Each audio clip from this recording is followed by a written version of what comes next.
kakek tak kira lek temburu bae kakek Narojo tangi ke siyaine ke sare dewa ki ra iso mati dewa iki kena loro luput ing pati bareng ketiban tangane Bambang tangiyo ke kowe tangiyo yen kowe ra tangi kancaku sapa ke kakek tangi ke kakek Naruto kowe tangiyo kowe aja mati ya ampun Niken Salindri teko ndi oh ketekan sinden jenggelek kaya ngono kuwi kebangetan le bae dhewe para tibani tangan nganti kaya ngene iki umah aku mau lalu ngapura aku ora ngerti ya kan nadyan kaya ngolopolan kepiye aja leren aja mandeg aja mendem sadurunge ana dewa sing dlentrene pakmu jenenge sapa kowe kudu ngamuk ning kayangan oke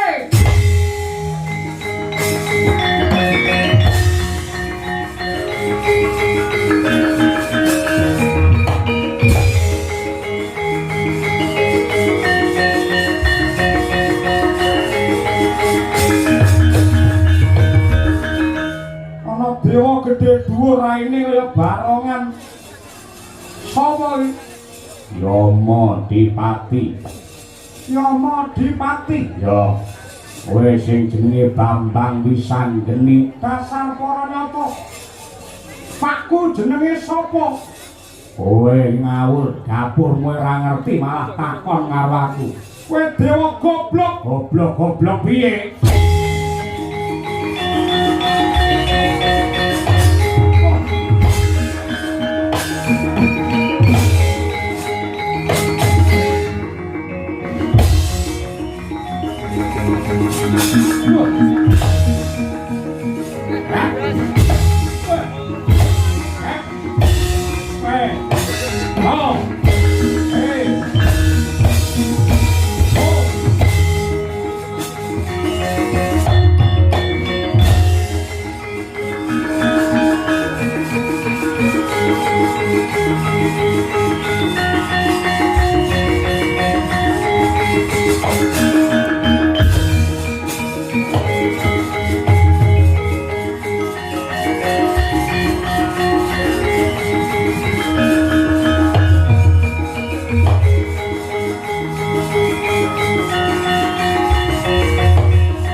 Punten paman pukulun Bathara Narada kula suwun ndika sumingkir kula badhe ngajar dhumateng Wisanggeni menika kowe iki perang karo bocah menang ora kondang kalah parandene Babar Wirang Yama Dipati pedahe apa to gunane apa kowe menang karo bayi wingi sore kok lamun to diteliti kanthi permati bocah iki ora kleru sing kleru iki para dewa bocah iki mung takon pake jenenge sapa karo para dewa parandene malah dikroyok diajar angger dewa ngajar karo Wisanggeni karepe do piye monggo bayi iki dicemplungake karo Bathari Durga madyaning kawah Candra Dimuka takon karo kowe Candra Dimuka iki dadi panguasane sapa panguwas kula Durga nyemplungke bayi ning kawah ijen karo kowe ora?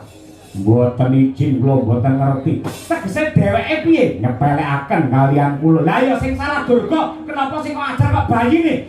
Malas tenan.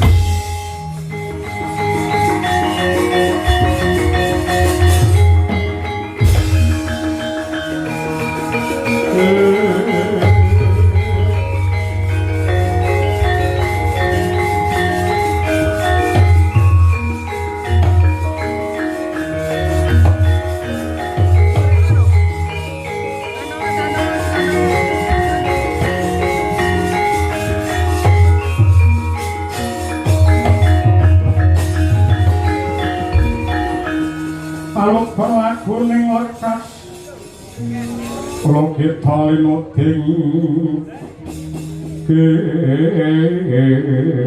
gedung kadung kadereng amor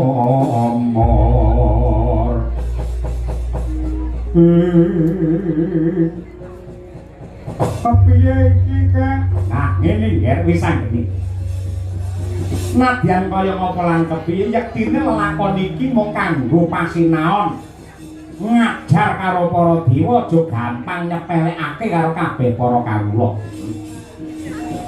mulane palungguhan iki lamun kawis adreng kenceng tekad kita kepengin sungkem marang ramamu aja wedi kangelan muduna mring Marcapada liwat Andorante. Dene lamun kae Madyapada jeneng kita ketemu lawan satriya Madukara ingkang kekasih Raden Arjuna. Yen ketemu karo satriya sing jenenge Raden Arjuna ya kuwi wong tuamu sing wajib ndok sungkemi lair tekan batin. Yen pancen kaya ngono daya-daya aku nyuwun pamit ya Kak. Ya. Duga-duga dikawati-ati aja nganti keri. Muga-muga pengasih saka Hyang Agung tansah gumiring lawan jeneng kita. Dadya satriya sembaga wirutama. Satemah bisa dadi kaca brenggala tumrape para taruna ing sak jagat raya.